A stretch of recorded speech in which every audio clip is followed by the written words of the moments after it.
He's here. Now, broadcasting from the underground command post, deep in the bowels of a hidden bunker, somewhere under the brick and steel of a nondescript building, we've once again made contact with our leader, Mark Levin.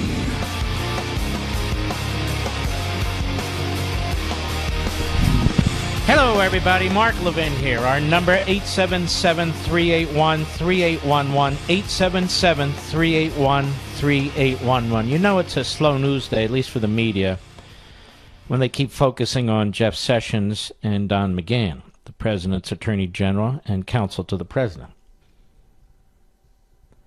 It's really unbelievable.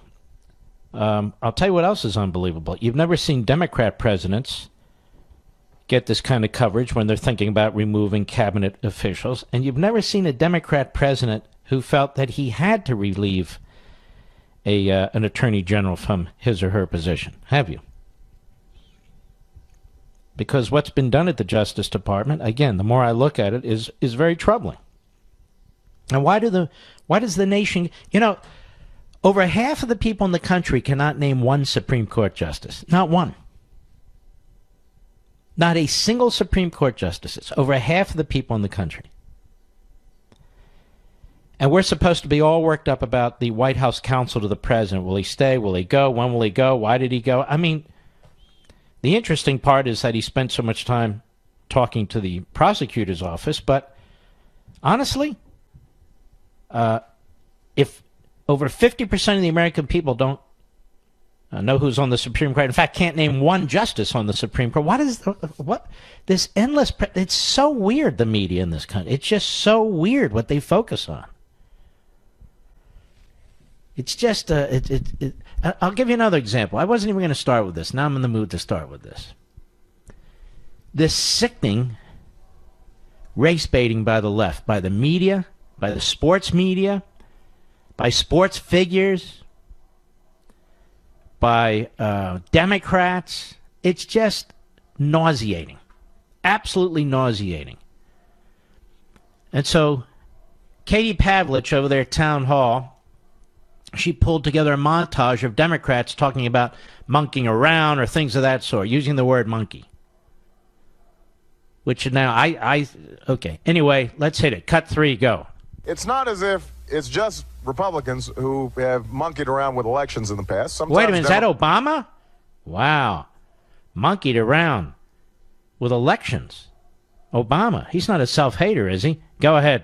It's not as if it's just Republicans who have monkeyed around with elections in the past. Sometimes Democrats have too. If you do it in constant dollars, so there's no monkeying around with numbers here. Nobody here of any party has until 2011 monkeyed around with that proposition. Jay Carney. Risk associated with monkeying around with the debt limit. Josh Earnest. The Health and Human Services Department has been monkeying around with the website. Senator Angus Our King. Republican colleagues, even in their tax bill, cause premiums to go up by monkeying around with health. Chuck Schumer. They're not going to monkey around with government shutdowns. That they would draw Mike the line McCarry. in Kosovo before he left and told Mr. Milosevic in no uncertain terms, don't monkey around with this one. John It was Kerry. all right to monkey around with Columbus Day. Robert Byrd. And even the birthday of the father of our country. In the back of the solicitation, have the opportunity, have the ability to monkey around with Bernie interest Sanders. rates. What may have been avoided was Adam Schiff. further escalation of the interference in the form of trying to monkey around on Election Day or thereafter. Wanted to say CNBC is no longer available to XYZ, DirecTV, to use an example. That's against the law. And if we wanted to monkey around. Comcast, Brian Roberts, huge Democrat donor. Obama, Durbin, Carney, Ernest, King, Schumer, McCurry, Kerry, Byrd, Sanders, Schiff, and so forth. Such a phony issue. But they're not done. We have Simone Sanders, leftist. Chris Cuomo, leftist. Donna Edwards, leftist. Yamiche whatever, leftist. Rick Tyler, nutjob. John Berman, Jonathan Capehart, Chris Hayes, Don Lemon, montage from CNN and MSNBC. Whoa. You can focus on the word monkey, but now you need to focus on the word articulate, you see, because that clearly is a racist word. Cut 1, go. DeSantis also referred to Mayor Gillum as articulate. And articulate. All right, stop. I'll refer to him as inarticulate. Is that better, Mr. Producer? Inarticulate, because he's not that articulate. So he's inarticulate. Is that okay? Truth to power. Go ahead.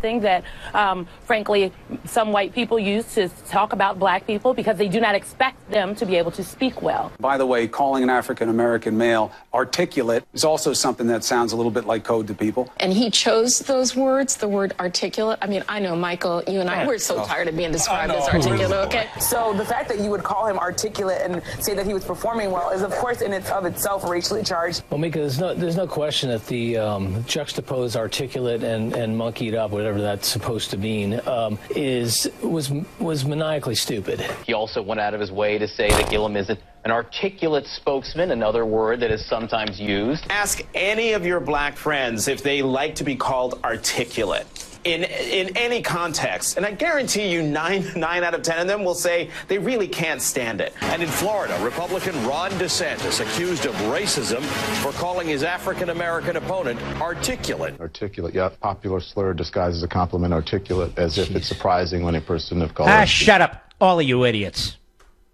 White, black, brown, left-wing kooks. Articulate. So if there's a young man and he's articulate and he happens to be African American, you can't call him articulate? How many times have I heard people or had people on this show, many of whom are not African Americans, Mr. Producer, and I call them articulate?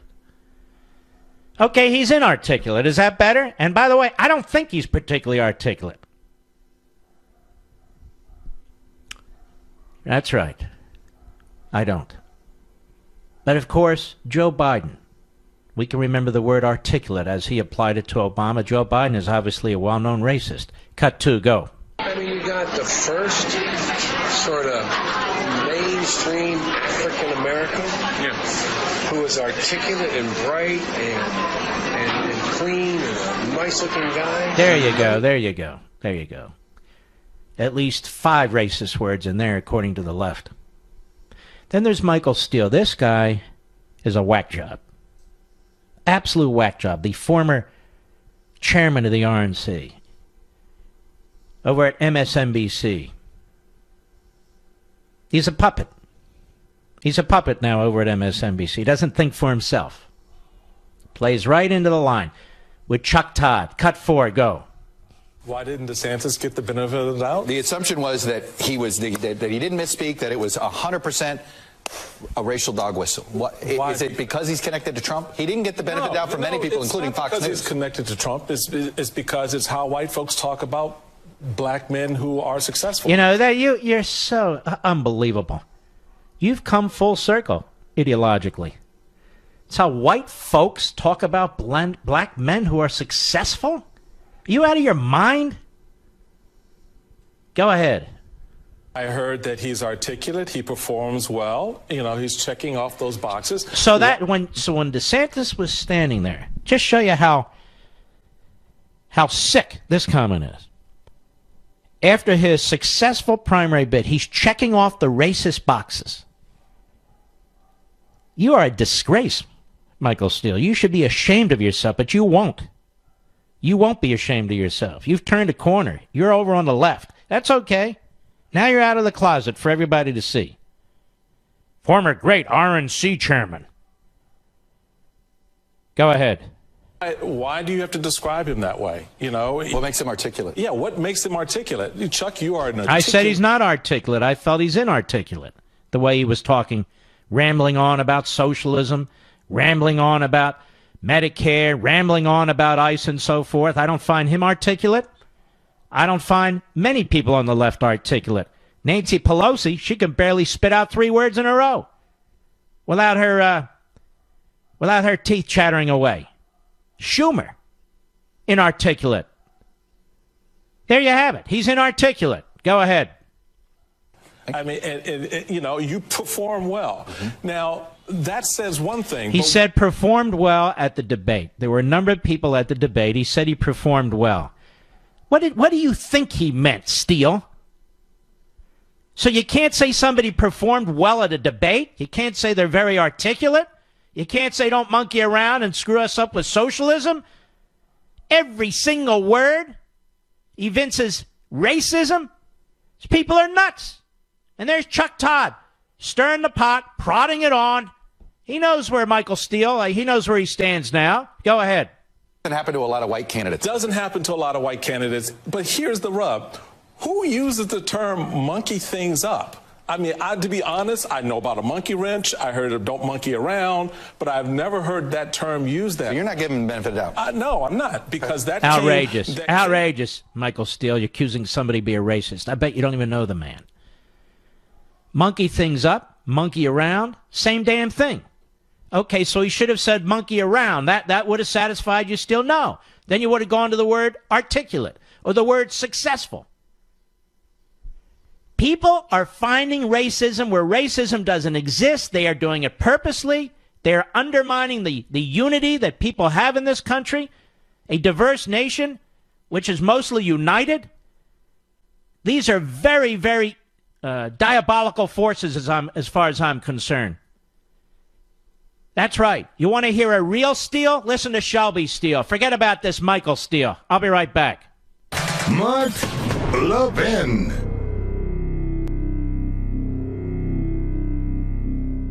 Can I divert ever so slightly here and ask you a question? And I say this with the deepest of sincerity. And I don't want calls on this, by the way. Am I the only person in America who thinks the passing of McCain and the news coverage has gone on a little too long and it's a little too much? Really, you can honor somebody, but this is going on day after day after day after day after day. And I don't say this out of any animus whatsoever, period. Why do some public officials get this kind of treatment, Kennedy, McCain, so forth, and others get no treatment whatsoever? Probably never even heard of them. They probably weren't on TV as much as, say, McCain or Lindsey Graham and so forth.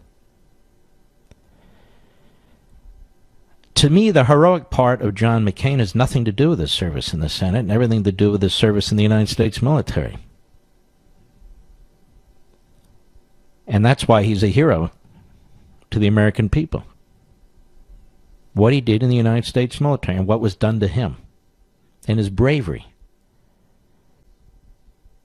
And we have a gentleman, I just told you, still a member of the House of Representatives by the name of Sam Johnson. Outside of Dallas, Texas, the vast majority of the American people never heard of him. I've had him on the program in the past. And he won't get a send away like this. So why? And again, I don't want calls. Is it because of his votes against Republicans? Whether it was in immigration or Obamacare or tax cuts under Bush or things of that sort? I'm quite serious about this. In the election of 2008, most of the same voices we're hearing today in the media in the Democrat Party condemned McCain. Some even accused him of being racist. Surprise, surprise, that's what they do. And strongly supported Obama and pushed Obama. He had nasty editorials written about McCain. They would talk about his temper. They would talk about potential infidelity. They just went on and on and on. You and I were the ones who voted for McCain, and we lost badly. And the main reason was we wanted to stop Obama. But is it because McCain didn't have fidelity to conservatism or republicanism, or what is it? It's incredible. We had this for 2 days. These attacks on the president for being cheap, for being low, for being worse, because of the flag not being at half-mast throughout the mourning period. The mourning period, I think, goes through Sunday. Okay, fine. I understand that. That is the criticism. But you don't see the same kind of criticism applied to John McCain or the people who planned his goodbye in slighting Sarah Palin, which really is a mean thing to do. She never said a nasty word about John McCain, even when conservatives were raising questions about what he did and so forth. She never did. When I had her on a couple of months ago on Life, Liberty, and Levin, wouldn't say a negative thing about him. Never did. She was his vice presidential running mate. He picked her. That seems to be a little more relevant to me than the flag flying at half-mast through Sunday. And yet you'll see almost no criticism of this by the same so-called news outlets, the same so-called voices, you know, the same crowd who can't wait to attack Trump. But I'm just saying, it seems a little over the top to me, what's going on. And they're not done. Today is Thursday, right, Rich? So we got Friday, Saturday, Sunday. So that's really a full week. And I want to make abundantly clear, I want to say it again because people like to twist my words and try and destroy our program. And this has nothing to do with animus. It's an observation. Was it because he was a presidential candidate? Is that what Mitt Romney will get? I don't know. But I suspect the media attention is more a result of him breaking with orthodox conservatism or traditional conservatism at key points, in which he was very, very helpful to the Democrat Party and the left, which, of course, we know the media embrace. Just one man's observation. Because today's Thursday, right? You know, in the Jewish faith, not that that matters to non-Jews, I'm just saying the Jewish faith, the tradition is to bury the deceased as soon as possible after the passing, within 24, 48 hours, or the gathering of the immediate family and so forth. You still celebrate the person's life, of course. You still have the deepest memories and love for the person who's deceased. So it's quite different than what we're witnessing here. I'll be right back. Love him or hate him, or really, really hate him. The Great One is on the air at 877-381-3811. Remember I told you last evening that this fella Andrew Gillum in Florida. Now this is important. Most of us don't live in Florida, at least not full-time, but a lot of people do. But still, we're discussing the politics, the use of racism, and all the rest of it. I told you he would run away from this notion of democratic socialism. He would run away from it. That's why it's so important to use race to attack your opponent. Oh, we use the word articulate. Whoa, he used the word successful. Whoa, he said monkey up. What does he mean by that? Anyway, Andrew Gillum on MSLSD today, doing exactly what I told you he would do. Cut 8, go. What do you make of this socialist label that's going to be ascribed to you a lot by your political opponents? First of all, Chuck Todd, what is your job, Chuck Todd? If you're going to be a front man, may I use the term front man? If you're going to be a front man for Democratic candidates, for Democratic policies, then just do it and stop pretending to be a journalist and resign from your media position. Because obviously, you're a hack. Why conservatives go and meet the press with this jerk, I'll never know. And I told you, this is how the media do it. They make a statement and then put a question mark at the end or raise their voice, so as if to sound like they're asking a question. What do you make of this socialist label that's going to be ascribed to you a lot by your political opponents? Hit it at the top. Cut 8, go. What do you make of this socialist label that's going to be ascribed to you a lot by your political opponents? Yeah, well, Now keep in mind, Bernie Sanders is his mentor. Bernie Sanders campaigned for him.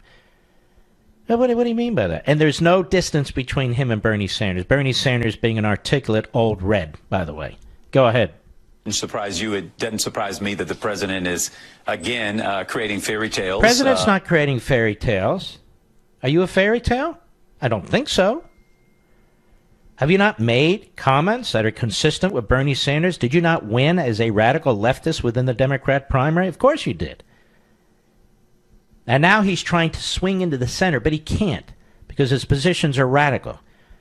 Don't call me socialist. Don't call me articulate. Don't call me successful. Don't talk about this. Don't talk about that. I get to decide what you can say about me, and the media will back me up, especially Michael Steele. Go ahead.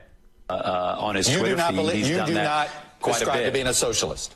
No, I'm a Democrat. I ran as a Democrat. I am And a a Democrat. socialist, there are socialist parties, but socialism is an economic model. So you can run as a Democrat and be a socialist. And that's occurred throughout American history. He doesn't sound very articulate to me, Mr. Producer. Go ahead. Frankly, the values that I hold, I think, are consistent with the values of the Democratic Party. In fact, I think they are the values shared by the majority of Floridians. What they don't So the know. majority of Floridians want to get rid of ICE. The majority of Floridians want to get rid of Medicare and go to single payer. The majority of Floridians do not want a secure border. The majority of Floridians want to see their businesses taxed at 40%. And I can go on and on. Is that what the majority of Floridians want? Go. What voters don't know. Too often in these elections is where we stand on those positions. I have been unapologetic in my beliefs. I have gone out, and whether I'm in red areas or blue areas or purple areas of this state, I've said the same thing. My grandmother used to put it this way: when you tell the truth all the time, you don't have to worry about covering up for lies. And so I've tried to be consistent every single place I've gone. Well, there you have it. Now, Medicare for all. Let's listen to this. Chris Cuomo on CNN. You may not know he has a show. He's the brother of the other dummy, Andrew Cuomo. Let's listen to this. Cut 9, go. I understand that there are studies that say over time, Medicare for all would reduce costs, have a healthier population, change copays. But the transition costs are All right, crippling. stop there. No. Medicare for all can't possibly work. I've written about it, but why bore you folks? I don't know if Chris Cuomo can read. Go ahead. One of your supporters, Bernie Sanders, his home state tried it, and they couldn't get it done because the tax increases that are necessary, crippling. Yeah, well, let me tell you, I think if for Florida to move in that direction, we would have to do it as a confederation of states. Whoa, what? What did he say, Mr. Bidder? A confederation of states? Well, let's pretend I'm a professor from an Ivy League school and I'm on the morning schmo show, or a columnist, or let's pretend I'm Michael Steele. Did he not say a confederation of states? Isn't our most recent experience with a confederation of states problematic?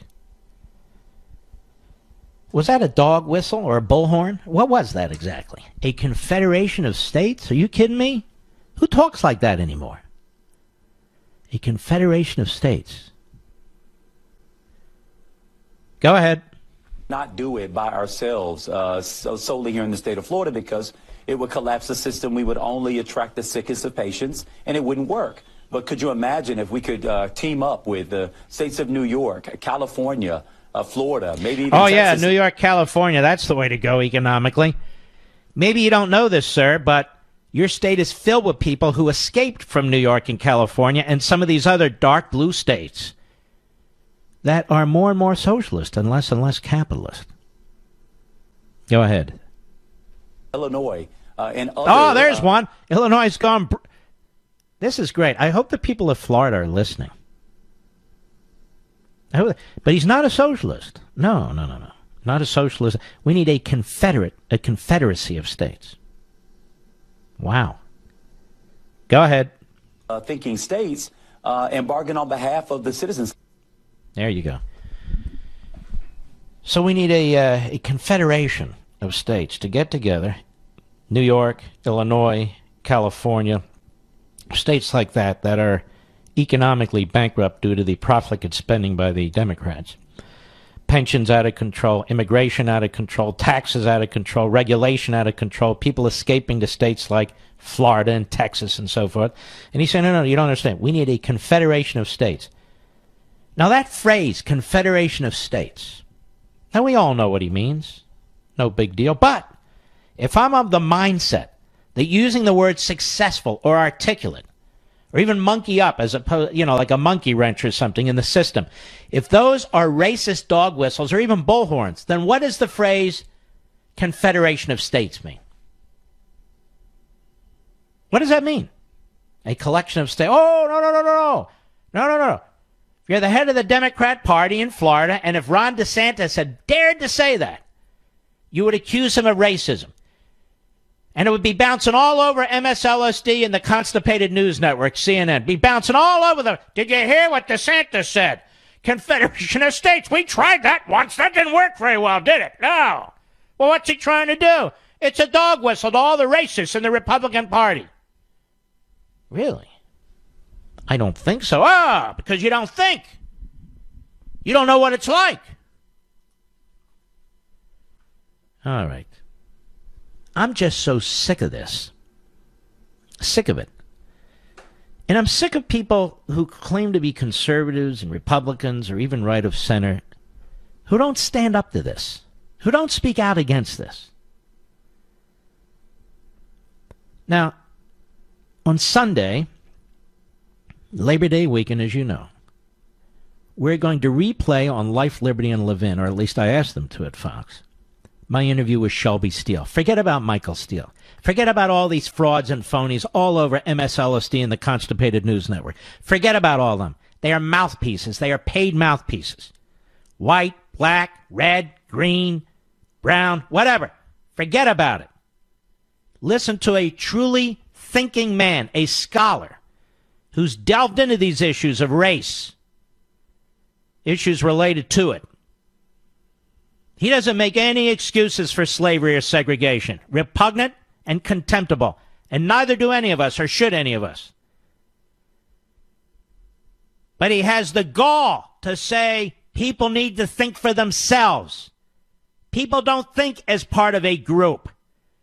We are all free men and free women. Act like it. Act like it.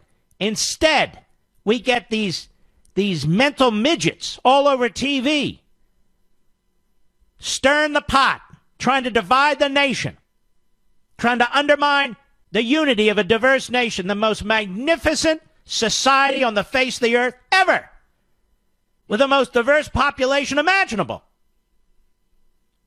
And individuals in this country that insist on balkanizing us. You don't know what it's like to be this. You don't know what it's like to have this religion. You don't know what it's like to be. If you know what it's like to be a human being, then you do know what it's like. Everybody in one form or another has been discriminated against. Some people are smarter than others. Some people look better than others. It's just the way it is. Some people are taller than others. Some people speak better than others. Some people know how to bathe. Some people don't. And on and on and on. There's always some form of discrimination. Discriminating one person from another. But in terms of group discrimination, I don't know what else this society can do. As a matter of federal law, state law, the monitoring of various departments of government. I mean, this country's come so far, but you wouldn't believe it. You wouldn't believe it. If you listen to the left, you listen to half the sportscasters in this country, half the athletes, or whatever, maybe all the athletes in this country. You'd think we haven't made any progress. The cops stink. There's no equality under the law. And so forth and so on. We've heard it before. And yet, if you're this racial group or that racial group, you're privileged or you're not privileged, and so forth and so on. Most people in this country work for what they get. Nobody hands them a damn thing. Whether it's that African-American gentleman who was driving the Uber car that my wife and I were in, whether it's some white truck driver, whether it's some Latino restaurateur, whatever it is, whoever it is, this magnificent, diverse country with still major elements of capitalism. People work for what they get. They're proud of having worked for what they get. And they don't need to be lectured to by individuals on TV who happen to have a hosting role or a guest role telling them how much the country sucks all the time and just rely on more government. I'll be right back. Mark Levin.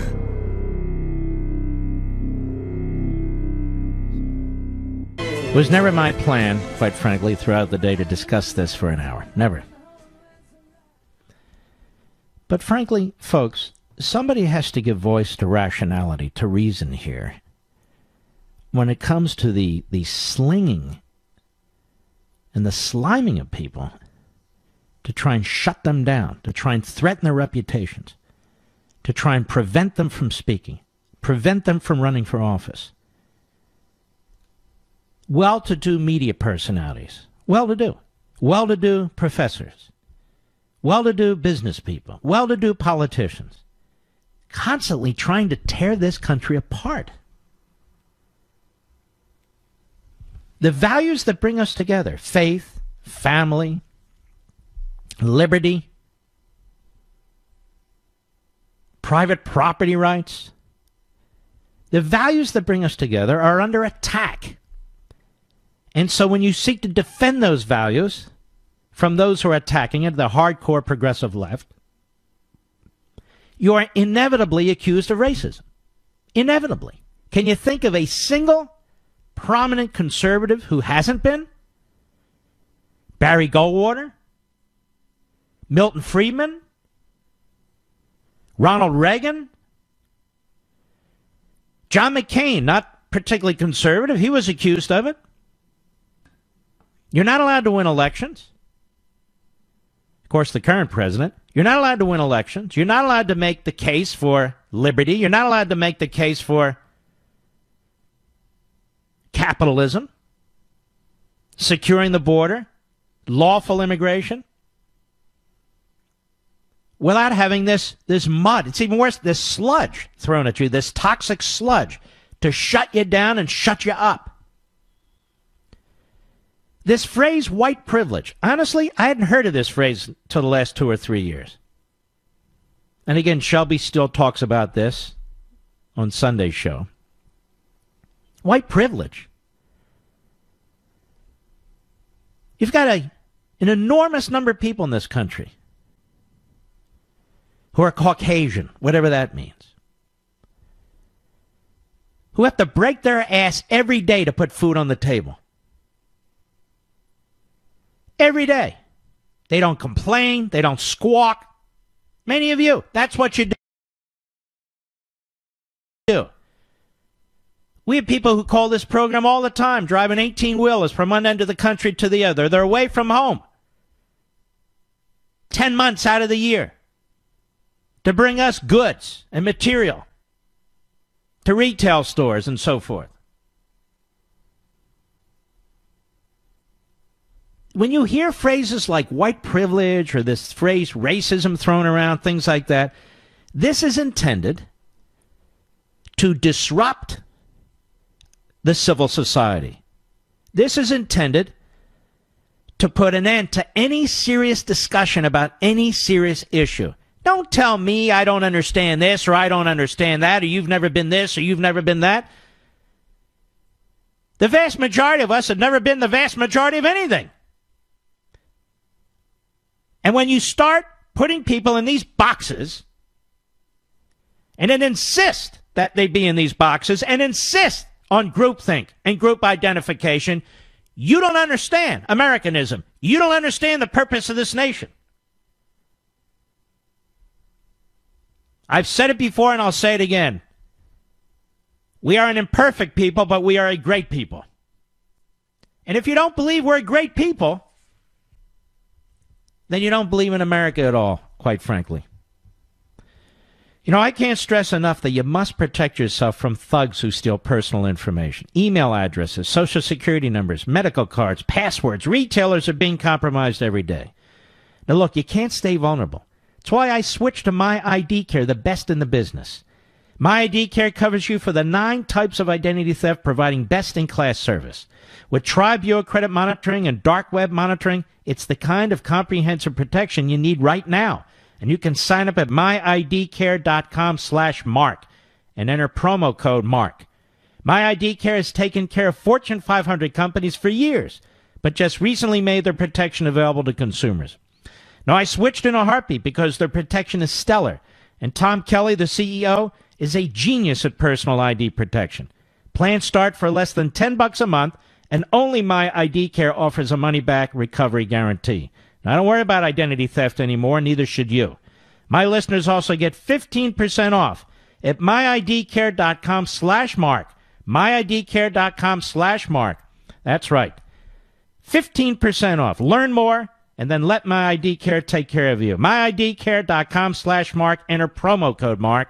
One more time. myidcare.com/mark. Promo code MARK. Lots more. I hope you'll stick with us. Washington, D.C., I believe they are, at this point, watching a preseason football game. That's very valuable. I'll be right back. He's here. Now, broadcasting from the underground command post, deep in the bowels of a hidden bunker, somewhere under the brick and steel of a nondescript building, we've once again made contact with our leader, Mark Levin.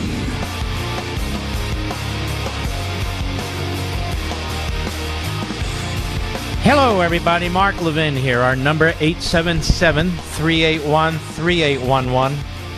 877-381-3811. You know, as I watch the news media and the speeches, the memorial for John McCain, much of it's very touching. It really is. I dusted off an old, I don't know what you call this, an old, family book. And I was looking for something that was read when my grandfather Harry, my father's father, passed away. And he was only 72, but he had smoked a lot. He passed away in his sleep. I was 13 years old. A very, very nice man.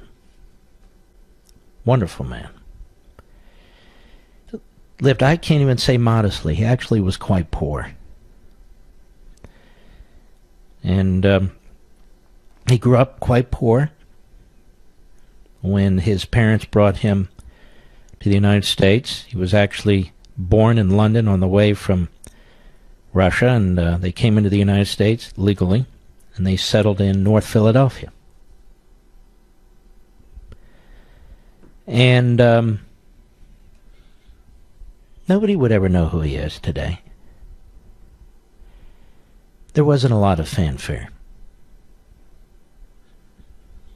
And yet he was a wonderful man.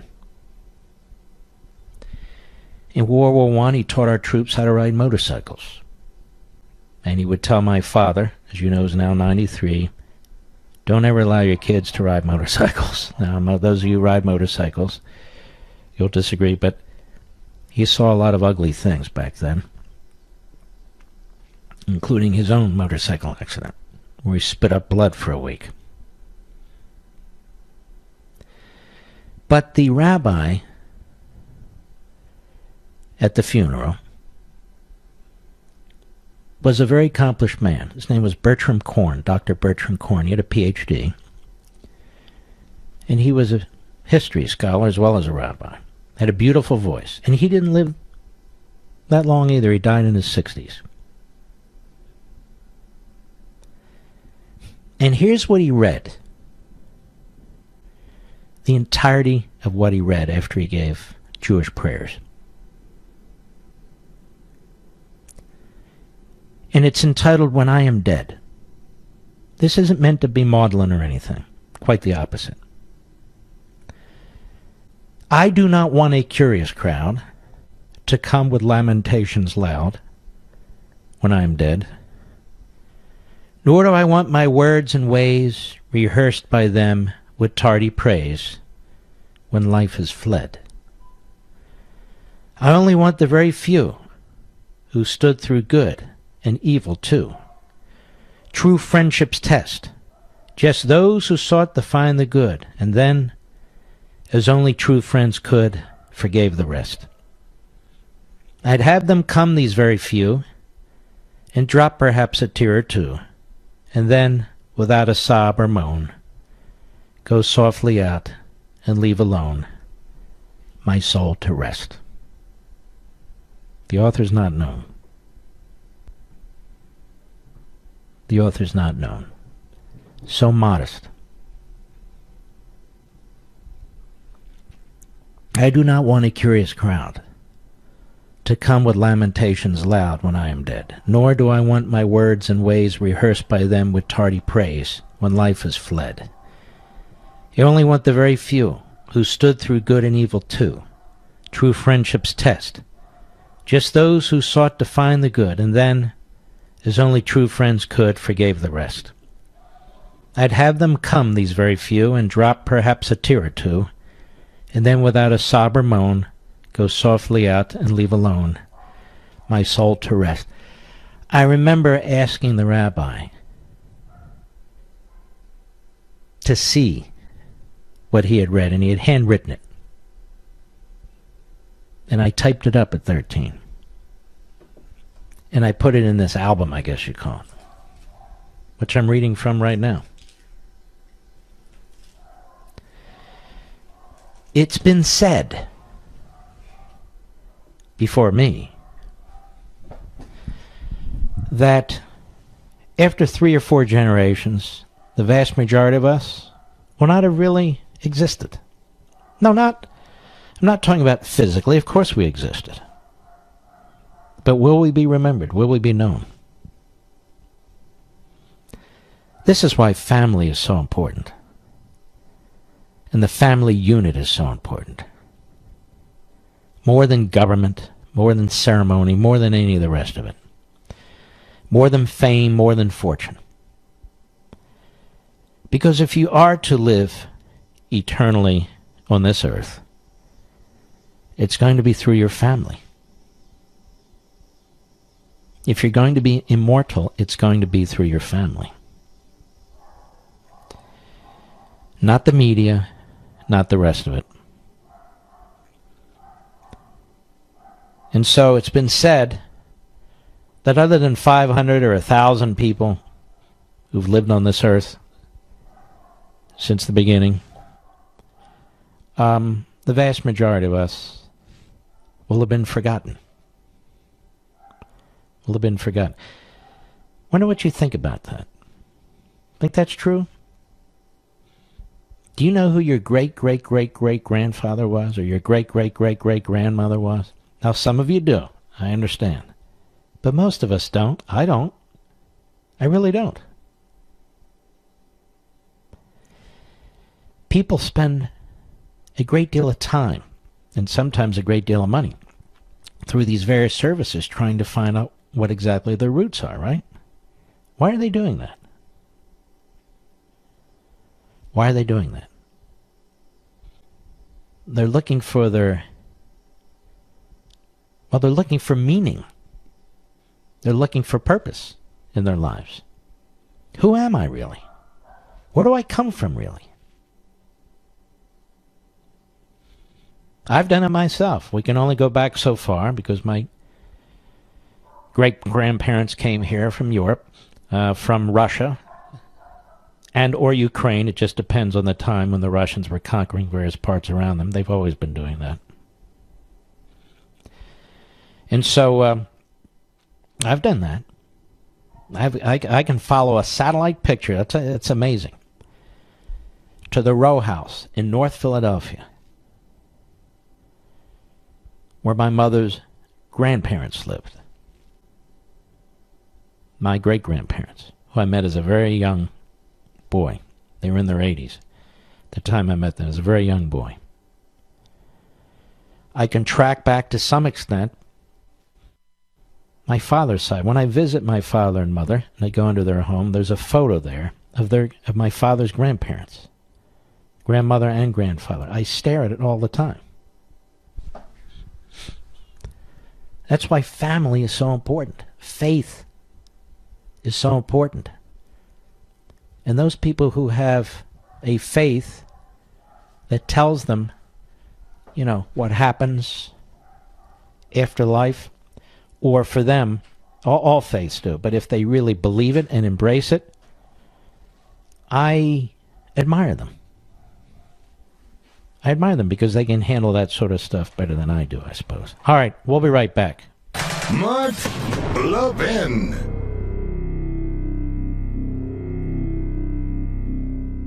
Let's take a few calls, and I have a few questions for you. What is the purpose of CNN? I ask this every now and then. What is the purpose of CNN? They bring back this slob, this left-wing moronic slob from Watergate, Carl Bernstein, because they want you to be thinking about Watergate in the era of Trump. Problem is, it isn't Watergate. It's not the era of Nixon, it's the era of Trump. And they want to take Trump down much as they took down Nixon. Just remember, whataboutism is relevant. What about Kennedy and all the scandals? Never touched him. LBJ and his disgusting scandals. Never touched him. Never. But they target certain politicians. They target certain presidents. And they tend to be Republicans. One of our greatest presidents ever, Ronald Reagan, they tried to take him out during the Iran-Contra matter. They wanted to impeach him. They wanted him to be indicted. They thought they could. But they couldn't because he didn't do anything wrong. They're doing exactly the same thing, trying to do exactly the same thing with President Trump. Now, the lawyers for the President of the United States are preparing a counter report. I read this in the Daily Beast about an hour ago. Giuliani, Sekulow, and so forth, a report to deal with Mueller. The first half of the report is to question his legitimacy, which, of course, is relevant. And apparently, I haven't seen it. I haven't discussed it with anybody. And the second, I'm just basing on the article, the second part of the report is to go blow for blow for blow on what they anticipate Mueller might say. And in the article, they say this is unprecedented, that this egghead professor with scrambled eggs, he was saying, well, you know, who provides a report in response to a prosecutor's report? I would say to the professor, how many prosecutors prepare a report? Prosecutors don't prepare reports. They either indict people or they don't. And that is the problem with prosecutors preparing reports. Because then it's used by diabolical people, among others, for the purpose of, in this case, trying to impeach a president of the United States. So there's serious questions about Mr. Mueller's appointment, and there's serious questions, not only the way he was appointed, but constitutional questions. And they ought to be raised. And there's serious questions about what Mr. Mueller's doing in terms of his criminal investigation. But again, we were talking about the media, right, and why some people get more attention in their passing than other people. Is it always because they're greater or better, or are there other reasons? The reason why Mr. Mueller is being held on a pedestal is because they want him to take out the President of the United States. So they protect him. The Praetorian Guard media protect him. They know he hired a bunch of partisan Democrats on his staff, which is really quite outrageous, and he thumbed his nose at the American people. They have no problem with that. They know his number two guy is unethical, and it's been demonstrated to be unethical, Weissman. They have no problem with that. It's okay. They know he has clearly turned a blind eye to all the criminality that took place at the FBI, at the Justice Department, in our intelligence agencies, and with the Hillary Clinton and DNC, and all of. But he turns a blind eye to it. They know all this. But it doesn't matter. So they're going to hold him up They're going to hold him in high esteem, continue to build him up while they tear down Trump, tear down Trump, tear down Trump. Because they get to decide who the angels are in their minds and who the devils are. Right? So, Mueller's an angel, Trump's a devil. If you're a conservative in politics, or if you're not a conservative in politics, let's say you're in what I do, talk radio or TV and that sort of thing, and you throw enough bombs at Trump, and you make enough disparaging comments about Trump. I mean, you can have honest disagreements with Trump and raise certain questions. Well, maybe you shouldn't have done this. Maybe I've done it myself. But if that is your basic menu every day, to say, well, 6 of one, half a dozen of the other, when you know the Republic's under attack, when you know the 2016 election results are under attack, when you know the Constitution is being undermined, when you know that Mr. Mueller is a partisan based on what he's been doing, then you've really joined forces with those who are not calling it straight,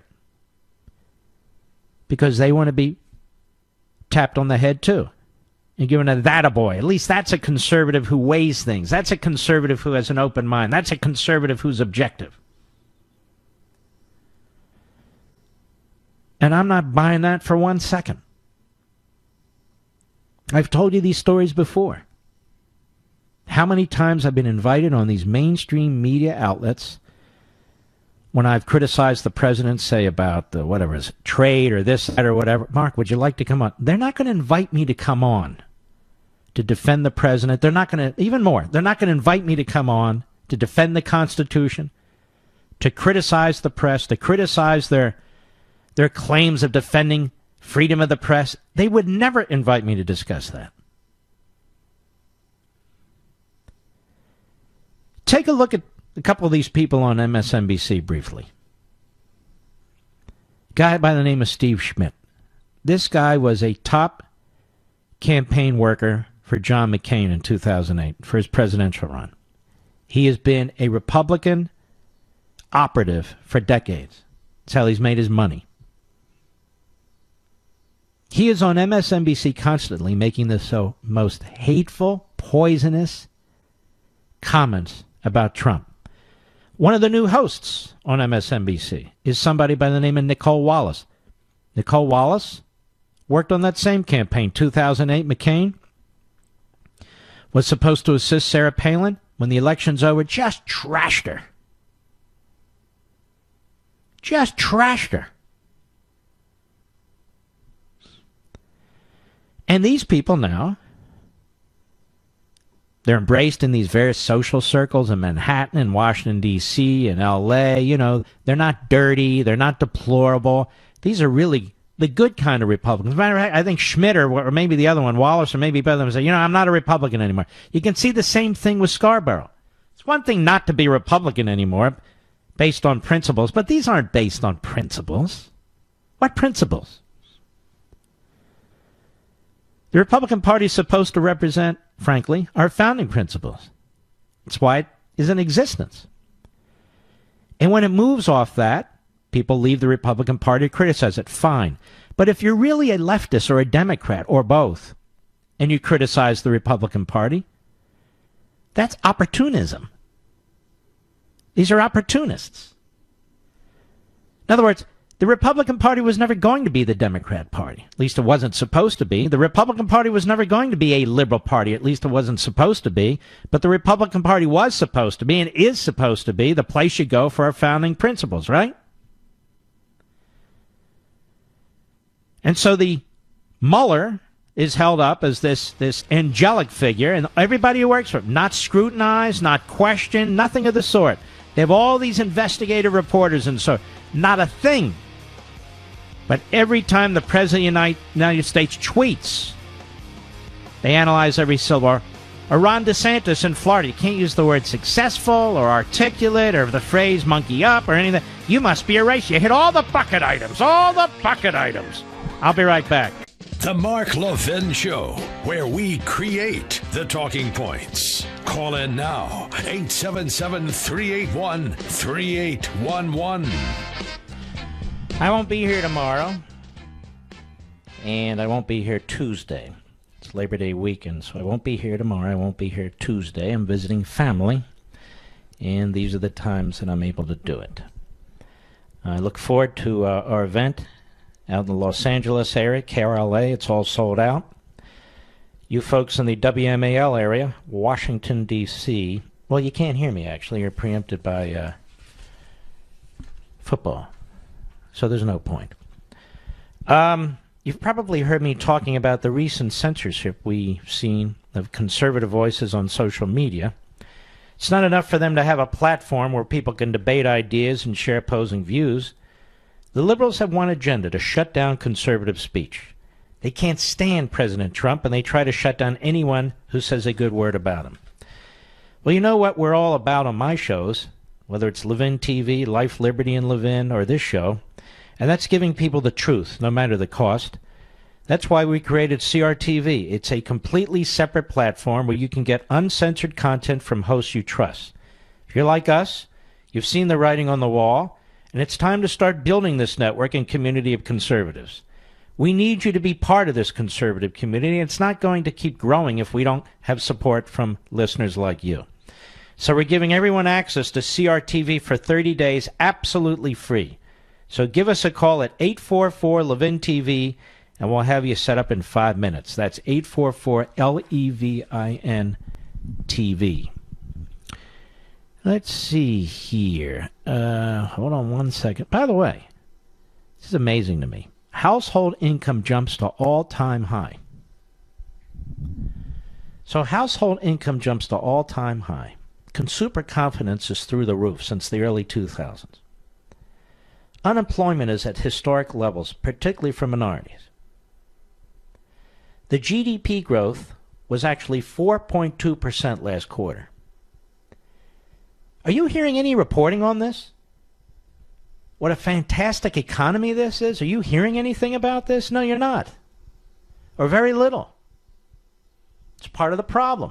Median household income is up more than 4%. The economy is growing fast. This is Investors Business Daily. Optimism is at decades-long highs.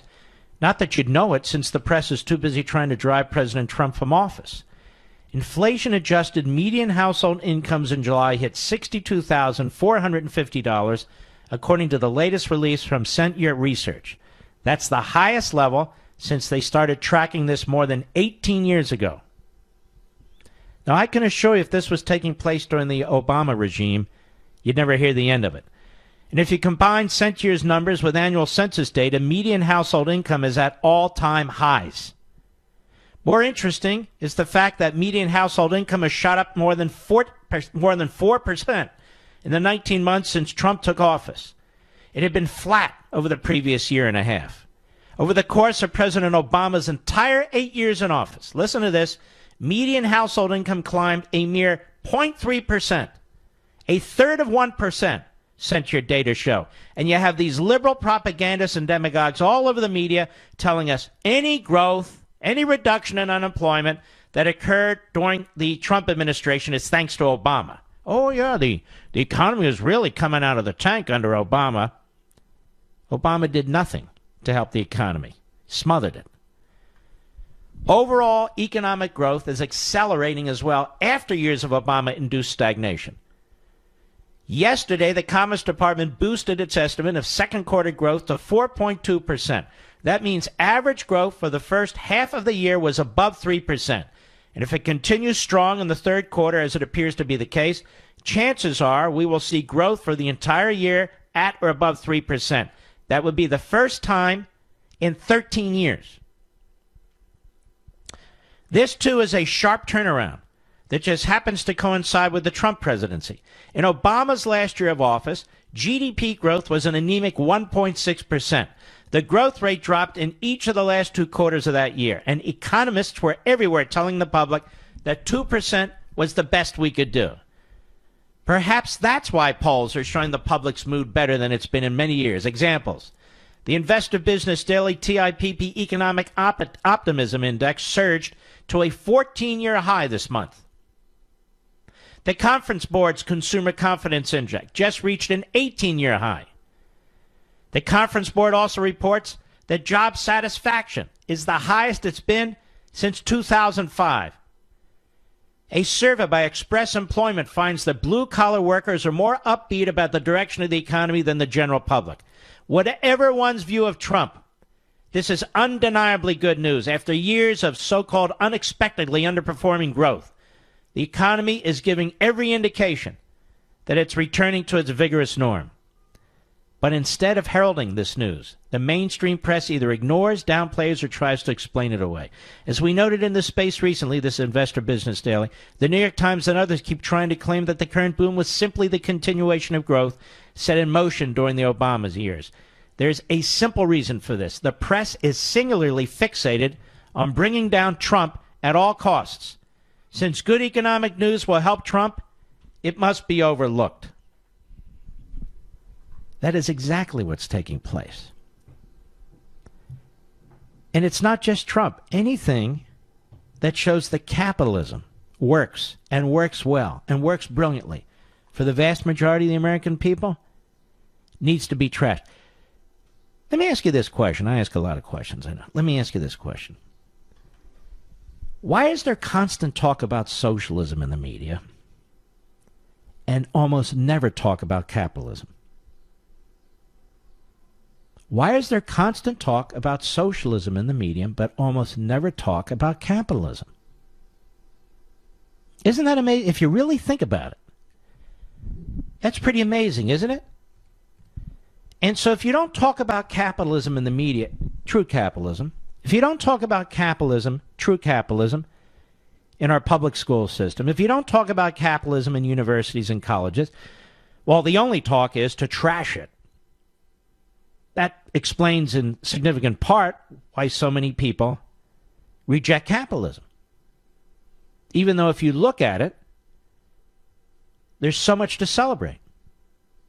All right, let's take a few calls. Maureen, Westerville, Ohio, on the Mark Levin app. How are you? I'm doing wonderful. How are you tonight? Very well, thank you. I have one comment and then a question. I was raised very poor. So being articulate is something that I've strived for in my life. And if you were to call me articulate, that would be a huge compliment to me. And I don't get where these people are coming from. Maybe, perhaps they don't know the definition. What if DeSantis had called him inarticulate? Oh. Because I happen to think he's less articulate and more inarticulate. So what if DeSantis had said that? Is that racist? You see, you can't win. Well, you don't talk about white people that way. Sure, I do. We do. All the time. Absolutely. Absolutely, I agree. My question to you is, I need some words of wisdom. My boyfriend is a Democrat, and are there people that are Democrats in your life that you love? And how... Usually my argument ends with, are you kidding me? So I try All right, let me ask you a few questions. How long has this guy been your boyfriend? We met right before the election, so almost 2 years. Are you in love with this gentleman? Yes, except for the political part. Do you think he's in love with you? I don't know, because I asked him one time, when we met, did you think I was like a stinky Walmart shopper? And he didn't even answer. So really? Yeah. Well, let me ask you a question. I continue with a few questions you asked me. Do you think this is somebody you could spend the rest of your life with when you can't really share what's in your heart and soul about your belief system? That's kind of the conundrum I'm facing. If I have to live the rest of my life and I can't listen to you or I can't listen to Fox News without him thinking I'm crazy, then I don't see much of a future. Is that wrong? No, it's not wrong. It's what you feel. But just so you know, I could not marry somebody who was diametrically opposed to my principles, because you need to be able to share that belief system. You know, there's a bonding that's involved in that when you watch a particular show or listen to a particular person or read a particular book or make a particular argument. You know, when you're at Thanksgiving, you don't want him on the other side of the table joining in with the libs in your family. Oh, my word. I'm the only one. I try to stand strong, but when it's with his family. I try to stand strong because I think... Well, what, may I ask? What, you don't need to identify, of course. What does he do? He's an accountant. It's an accountant. Yes. Have you asked him to look at the federal government's finances, even from afar? Oh, yeah. And I write down most of the points that you make because you are much more articulate at that than I am. Excuse me, did you just call me articulate? I did. I'm so sorry. That's shameful. Well, look, I'll send you a book. Will he read a book if I send it to you? I believe he will. I've challenged him with books, and he's read them. But he doubles down on stupid, and I don't know how much further I can go. Well, that's the thing. If he's doubling down on stupid, you better cut your losses. Matter of fact, I'm going to keep my book. I'm not even going to give him a book. Okay. Well, thank you for your advice. I would keep an open mind about keeping an open mind, if you know what I mean. Try to use your head and not your heart, because you may be very, very frustrated with this guy. Yeah, I think my blood pressure goes up. And plus, if he's not that bright, what's the point? Very true. Very true. You go out there. There's somebody for you out there. All right. We'll send them my way, Mark. Yeah, well, I'll do my best. You take care. What a nice lady, Maureen. I'll be right back. Mark Levin.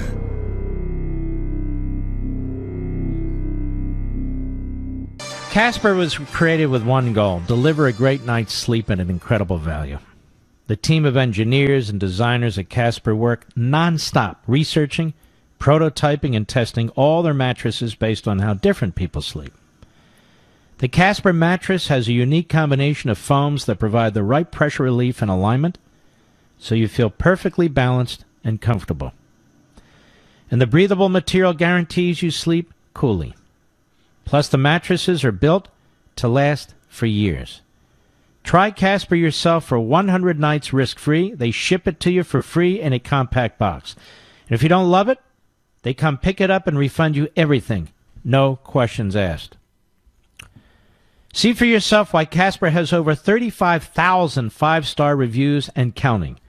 Go to Casper.com today to take advantage of Casper's limited-time Labor Day offer.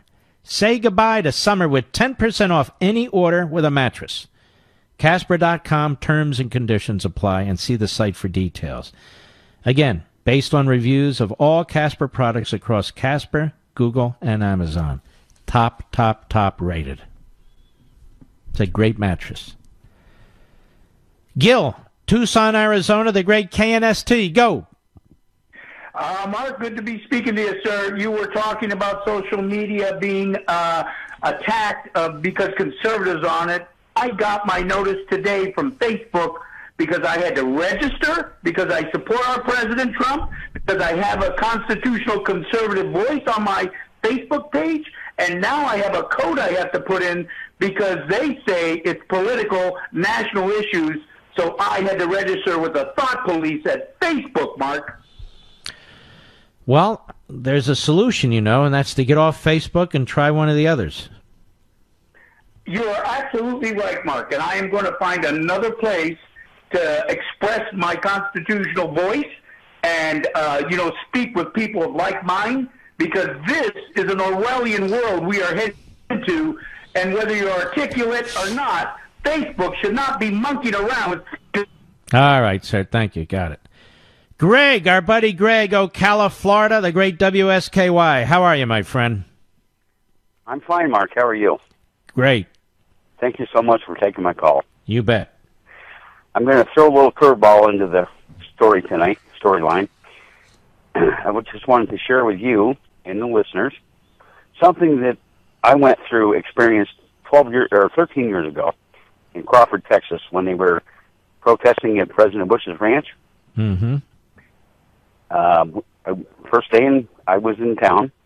It's a small town, but anyway, I rode out to what they called Camp Casey 2.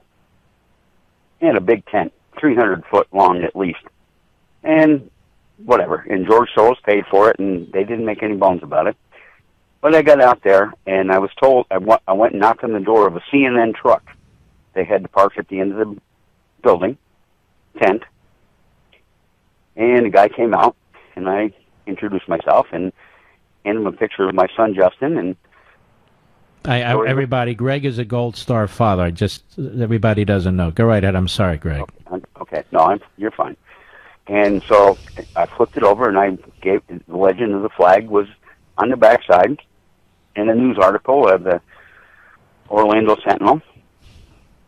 And the guy put it in there. I was quite surprised, but anyway, it said I stopped my truck when he called me and was talking to him, and I said he was trying to get me to say something, whatever, bad. And I said, no, George Bush did not kill my son. Those bastards in Iraq did. And he put that in the newspaper. And I was surprised. And anyway, make a long story short, went through everything with him, and I said, how would you like to do another side of the story out here about the memorial project that I had? And he listened to me. And he said, what happened? He says to me, you have a great story to tell. But unfortunately, Mr. Garvey, you're not the story out here. Cindy Sheehan is. I see. Cindy Sheehan of Code Pink. Yep. And so I gave him a smile, shook his hand. I said, thank you very much. He goes, what are you thanking me for? I said, because you're the most honest SOB in the news business I've ever met. That was a guy from CNN. But they wanted nothing, and it was anything that, if you remember those days, anything you saw from that event, and I was there for 2 weeks, was totally media driven. There was nothing real. It was made up, and they drove it. I mean, it was just. I haven't watched television since. I haven't bought a newspaper since, literally. And Greg, you're a good man, brother. Thank you for your call. God bless you. You know, it's tough watching Meghan McCain watch her father's casket removed from Air Force 2 and being placed in a hearse. It is. It's obvious she adored her father. And obviously the family's very upset, but you can see on her face she's crying that she is enormously upset. So, you know, our hearts absolutely go out to the family. Absolutely go out. I understand it completely. So, and that gentleman you just heard, Greg Garvey, he lost his son in Iraq. And he's terrific. He's a fighter. He's a fighter. You heard what he said about that reporter. The most honest SOB in the media. And that's about right. All right, ladies and gentlemen, we've got a lot more to cover. It's been a real soul-searching show, hasn't it, in many ways? I'll be right back. He's here. Now, broadcasting from the underground command post, deep in the bowels of a hidden bunker, somewhere under the brick and steel of a nondescript building, we've once again made contact with our leader, Mark Levin.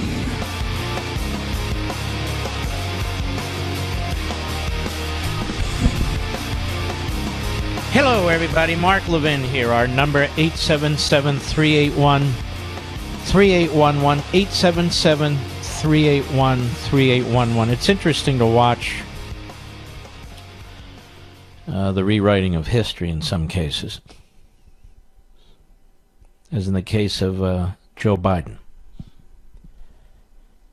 I watched some of what Joe Biden had to say today. It was quite touching, actually.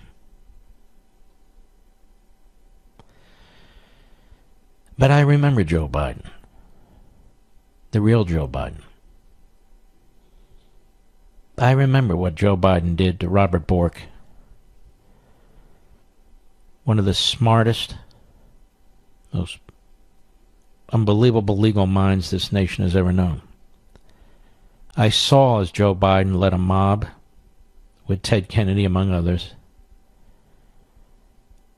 to try to destroy that man. Not just stop his confirmation, but destroy him. I saw what Joe Biden did to Clarence Thomas. I saw what he did to Clarence Thomas. Again, with the mob, Ted Kennedy and the others. Not just stop him, but try and ruin him. Much of the acrimony we have today in this country. Now, there's a lot of fingers you can point, but certainly in part, you can point to Joe Biden and Ted Kennedy, among others. The entire confirmation process. Now,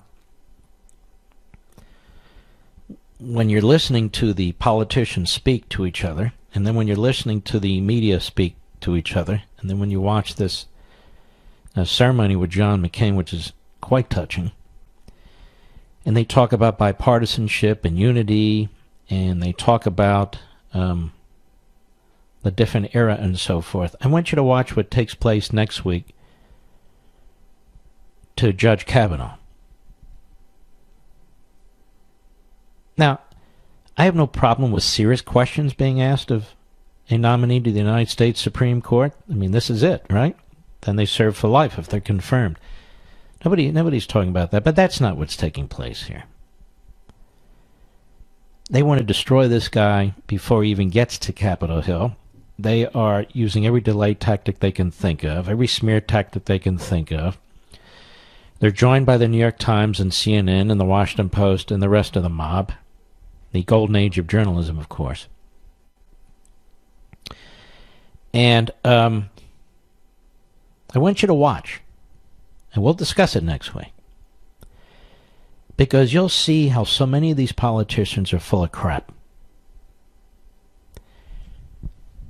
They insist, they demand that you join them in their fundamental transformation of America. Then you will be praised. Then you will be respected. Not in truth, but you understand. But you watch what they do to this Kavanaugh next week, the Democrats and the left, and how they try and take a guy like him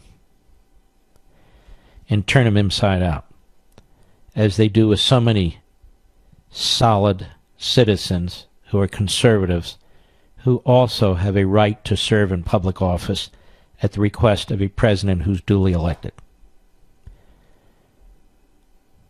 I'm serious about this. You watch. The same media that today are praising John McCain hated John McCain not many years ago.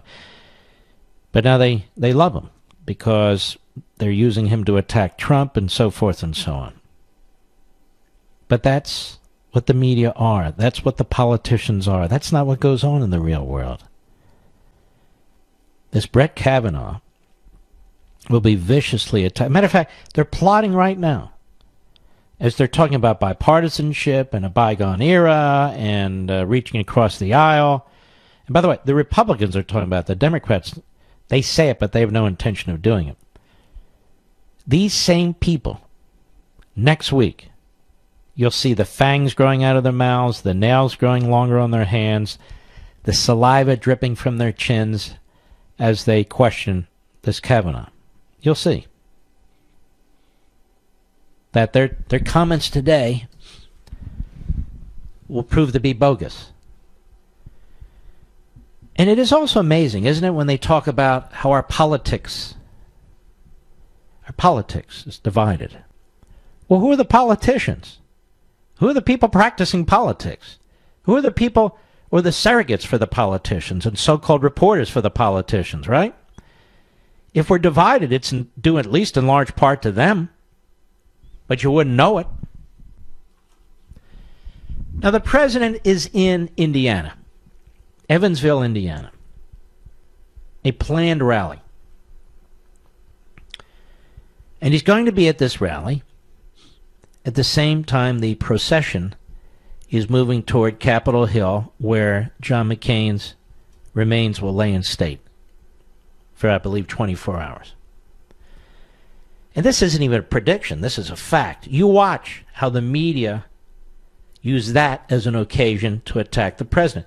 The same media that keep talking about, let us not tribalize, let us not balkanize, let us not this, let us not that. Out of one side of their collective mouths, out of the other side of their collective mouths, they will trash the president for holding a rally. The country can't come to a stop, folks. The people who want to remove the president, they're not stopping. The president is doing what the president must do. He's trying to shore up some of these races and make a difference. That's rational. And he must, and he should. But you mark my word. They'll keep doing the contrast and comparison, the solemn event, and Trump at the rally, and it's just inevitable. And it's pathetic. It's absolutely pathetic. All right, let's see who else is here. A lot of people want to speak, so who am I to stop them? Jim, Edison, New Jersey, the great WABC retired FBI agent. Thank you for your service. How are you, sir? Oh, thank you, Mr. Levin. Thank you, sir. Sir, I just wanted to say that I believe Jeff Sessions is a little out of his league. I think Mr. Trump, President Trump, appointed him out of friendship and what he did for him. And you know, I understand that, but I don't know why he came up with this Christopher Wray when he could have had an opportunity to appoint a guy by the name of Jim Kallstrom. Jim Kallstrom was he's terrific. My boss in the FBI in Yes. New York, and I never actually met Jim Kallstrom, but he was the top FBI agent in New York, and he was, I mean, if he would have got... Well, listen, I'm quite familiar with him, as is my audience, and I have met him, and he is a superstar. And he would have been a great director of the FBI, no question about it. For 10 years as an agent, and I actually never met the man, but I didn't have to. I mean, he was our boss, and he was terrific. If he would have got appointed right away, if they would have fired Comey on the day one, put Jim Kallstrom in, he would have cleaned up that office. He would have got rid of McCabe and Strupp and Lisa Page. He would have got rid of them on day one. That's the kind of guy he was. And people don't seem to understand. Comey was not an FBI agent. Comey was appointed by Barack Obama, and he never ran down the yellow brick road. He never sat out on surveillances for 12 hours all night long.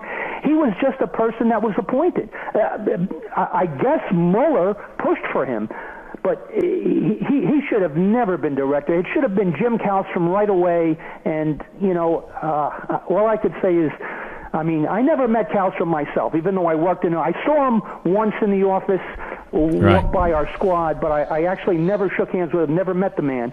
But I'll tell you something, he is terrific, and I think in November, President Trump should just appoint him. All right, my friend, I appreciate your service.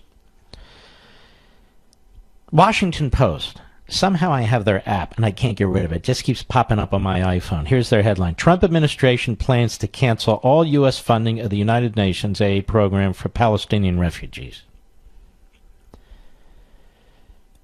Right? So he's against refugees. Is that the twist here? The Palestinian organizations, both Fatah and Hamas, are terrorist organizations. They are corrupt. They maintain their people as refugees. They're not refugees. Refugees from what? And so Hamas and Fatah, you know, it's a different face of the same kind of terrorist mentality. The higher-ups steal the money. They are corrupt. They use it for to build their arsenal, their terrorist arsenal, their arsenal to attack each other, their arsenal to attack Israel or anybody else.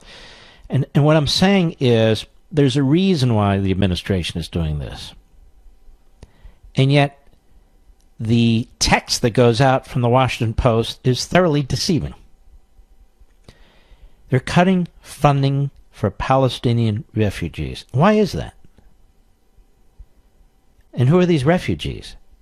Okay, here I'm going to say something that's going to be considered provocative. It's not provocative at all. There are no refugees. There are no Palestinian refugees. Refugees from where? Judea and Samaria? Refugees from where? Jerusalem? Refugees from where? Seriously, Haifa? Hebron? Tel Aviv? Again, you watch the left and the way they use the language and labels and nomenclature and so, but you're, oh, they're cutting to Palestinian refugees? The money is laundered through these corrupt terrorist organizations. They're run like the mob, these organizations. Like the mob. Iran is run like the mob, their government there. They're mullahs, yeah, but they divide up the economy, they divide up the geography, they divide up the areas of control, and they all report to the head mobster, the head mullah there. The yabba dabba. All right, I'll be right back. Mark Levin.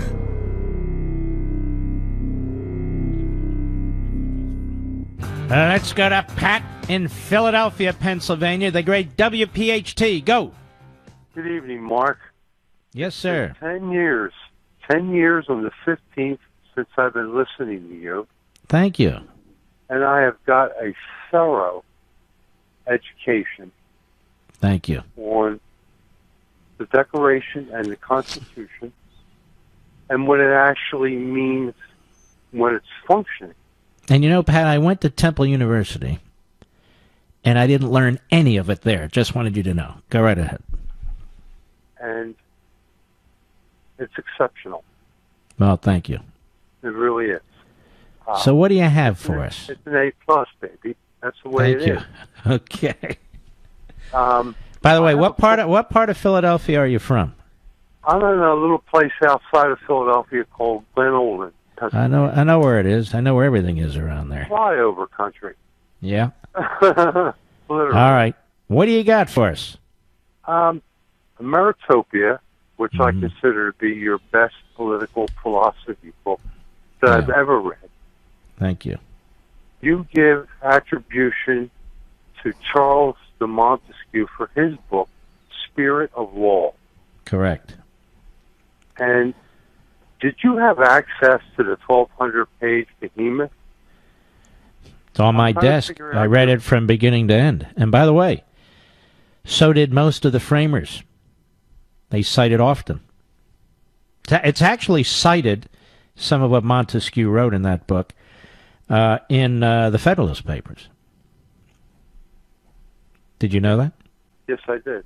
Yes. I have the Federalist Papers, the what do you call it? Softback cover. Right. Yeah, I've had that since the 70s. All right. So what did you want to tell me? Now, I wanted to purchase Spirit of the Law, so I took a look at Amazon. The first 10 names, I copied them down, I Google searched them, and they are leftists to one degree or another. And that is the ultimate of perversion. Okay, but we'll just get the original translation. You don't need to have it interpreted by anybody. That's what I do when I do my research. Get the original translation, and you don't have to read it through anybody else. I don't like reading what other people have to say unless I respect them. But if I want to know what Montesquieu has to say, I read Montesquieu. If I want to know what Locke has to say, I read Locke. I don't need interpreters. Pat, gotta run, baby. Thank you for your call. Much appreciated. Let's continue. Michael, Vandalia, Ohio, XM Satellite. How are you? I'm doing well, Mark, Mr. Levin. I hope you are as well. Yes, thank you. Hey, it's very meaningful to talk with you. You're a true patriot, and you're a great intellectual mind. But I heard you talking earlier about family, and I'm one of 9. And 8 wow, of us that's still a live family. Yeah, family's great. I'm one of 9, and 8 of us are still very close. The oldest brother, John, deceased. But anyway, here's my concern, and the reason for my call. The more we learn about Donald Trump, at least my perception is, family is truly important to him. Yes. And my concern is at some point that he may resign just to save his family, protect his family. I mean, I don't know. I cannot imagine. If I were a betting man, and I am, by the way, I would bet an enormous amount that man will never resign. Well, I also would bet an enormous amount that if any of his children were so abused by our government, including Mr. Mueller in that way, that he would fight like hell to protect them. Well, he's a fighter, and he's got tremendous resolve. We see that every day. But I don't think he would resign because, first of all, as a practical matter, that wouldn't change anything. If they wanted to hurt his children, they could still hurt his children. Well, true, but I mean, we're not privy to, their bedroom conversations or what Ivanka tells. Well, none of us are. But what I'm saying, is, you make a judgment based on the public life of the person, and I'm just saying I can't imagine that he would resign. I think he would fight tooth and nail, and I think if any of his children were, as I say, abused by this government, he would fight like hell to defend them. All right, my friend, that's where we are. We can differ. Debbie, Centerville, Tennessee, XM Satellite. How are you? Oh, I'm great. Thank you for having me. My highlight every Sunday night is watching you on thank you. Life, Liberty, and Levin. Thank you. You interview such strong, intelligent, informative people. Thank you.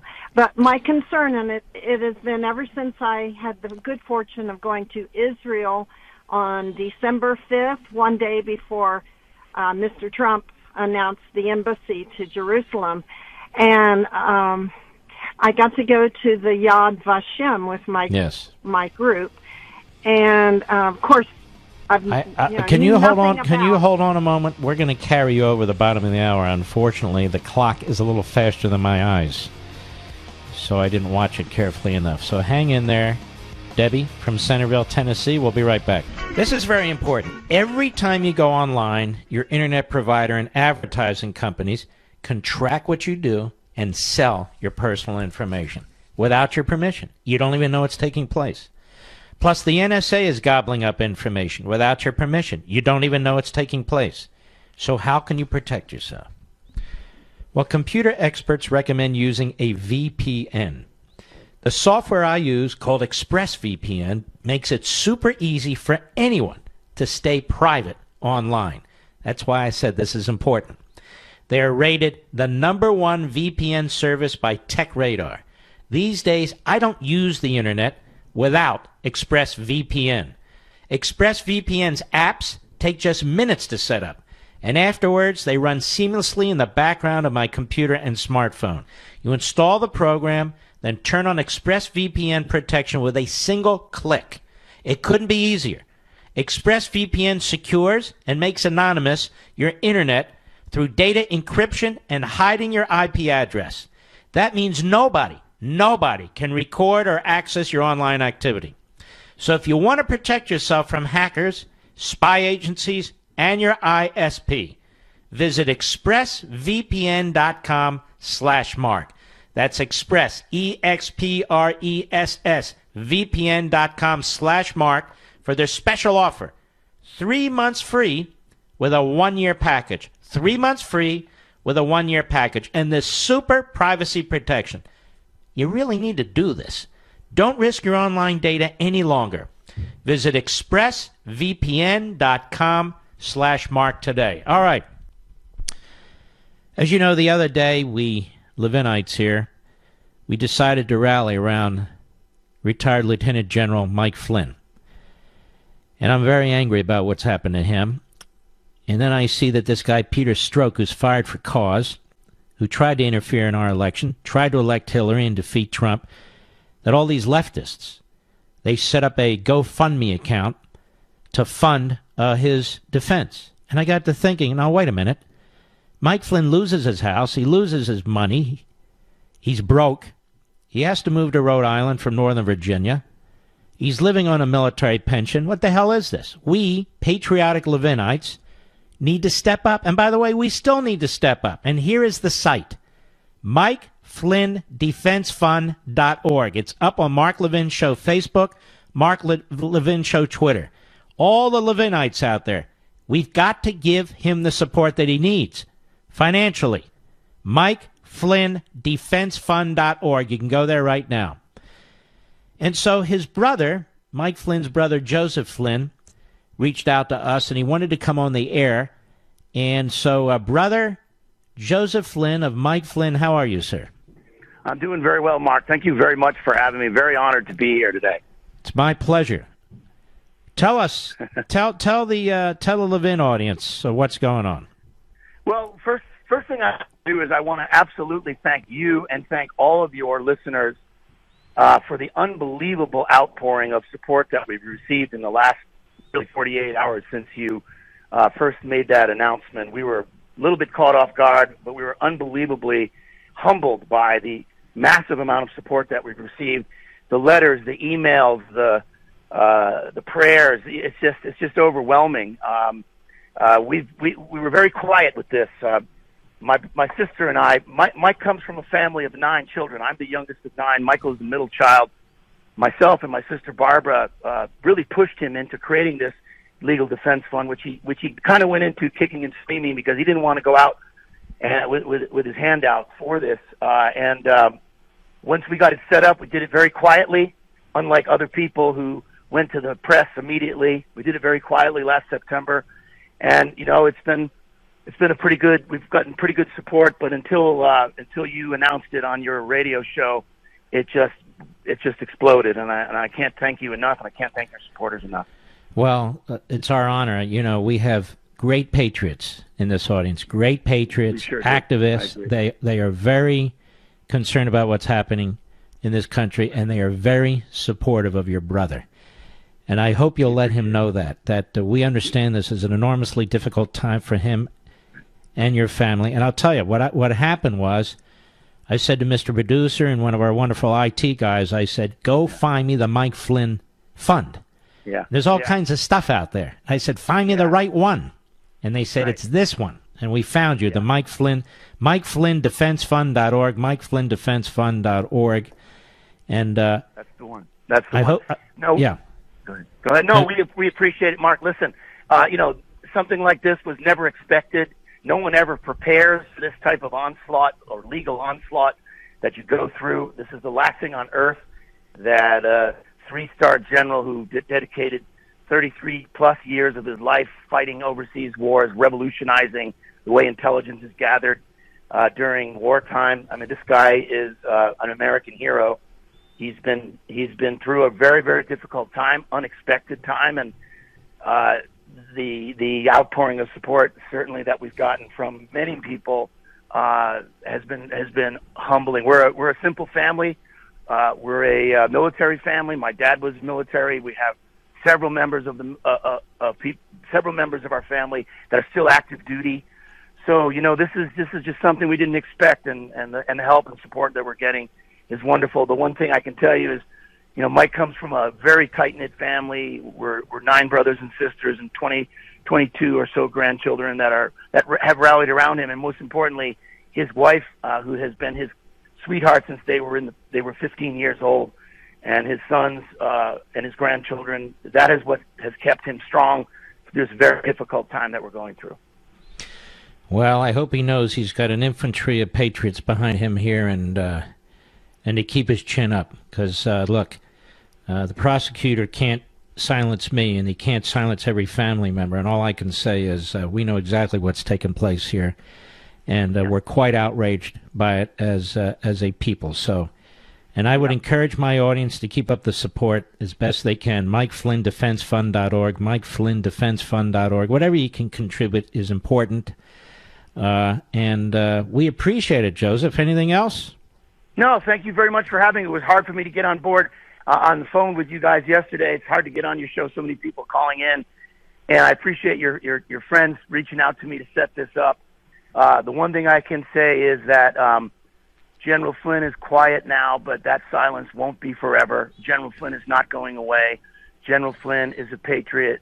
General Flynn has every one of your listeners' backs, and he will be back one of these days. And when he does, I think the world will be a better place. So do I. He's got a good brother in you. So you take care of yourself. All right, my friend. God bless you, and God bless your listeners. You too. You too. Yes, Joseph Flynn, who I don't know, I've never talked to in my life, he reached out to a friend of mine, and he wanted to come on the program and just thank you. I love you people. You are just the best. You really are the best. When somebody's in need, a hero's in need, look, you step up, You just step. You want to know, okay, where do I go? What can I do? How can I help? I tell you, I am so blessed to know you. I'm so blessed to be with you. You have no idea. Let us go to Ed. Trucker, Kansas, XM Satellite. How are you, sir? Oh, I'm fine. How are you? Very well, thank you. Well, what I was wanting to talk about is that I have noticed that it seems to be a grassroots from the bottom up thing with conservatism, and then when it comes to the liberal left, the Marxists, the socialists, it seems to come from the rich upper class, from some people up at the top. Have you noticed that? Well, this is an interesting point, isn't it? In other words, they fund these efforts, and there's some of that on the conservative side too, but not nearly what goes on the left. Yeah, what you're saying is it's really quite amazing. You have, in many respects, these wealthy white leftists, highly educated, and quite stupid, by the way, who are ginning this kind of stuff up. You talk about white privilege, right? And they are ginning this kind of stuff up, and I think you're quite right. And I think this also explains why the media are so left. With these huge companies, mostly their boards of directors are filled with leftists. I mean, I remember when this company, the stations I'm on, many of them, not all of them, I remember when they were owned by Disney. And Disney had all kinds of libs on their board and so forth, and everybody was always looking over their shoulders, conservatives, that is. And by the way, I never have to look over my shoulder now. But I think there's something right about what you're saying. There are exceptions, of course. All right, Ed, we appreciate your call. We'll be right back. Mark Levin.